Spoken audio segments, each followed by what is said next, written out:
నమస్తే, welcome to 4 sides TV. Bhadradri Kothagudem జిల్లా ఇల్లందు పట్టణంలో ప్రజాపాలన కార్యక్రమాన్ని స్థానిక MLA Koram Kanakaiah, municipal chairman Dammalapati Venkateswararao ప్రారంభించారు.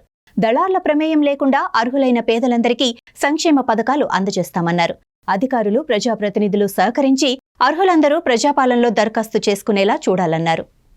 కాంగ్రెస్ ప్రభుత్వం ప్రజా పాలన కార్యక్రమంలో పెద్ద ఎత్తున మొట్టమొదటిసారి సత్యనారాయణపురంలో ఏర్పాటు చేసుకోవడం జరిగింది. మీ అందరూ కూడా ఒకటే విజ్ఞప్తి, మీకున్నటువంటి ఏ సమస్యనైనా దరఖాస్తు ద్వారా కౌంటర్లు ఇవ్వాలి.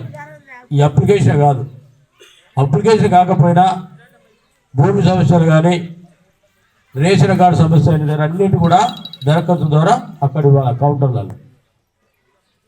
ఆ ప్రభుత్వం ఏం చేయలేదు, ఈ ప్రభుత్వం ఏం చేయలేదు, పక్కకు పెట్టండి. అక్కడ ఈ ప్రభుత్వం చేయడానికి వచ్చిన ప్రభుత్వం, మీకు ఎలాంటి ఇబ్బంది లేదు. అందరి సమస్యలు కూడా పరిష్కరించడానికే ఈ ప్రభుత్వం పరిపాలన చేస్తూ ఉంది.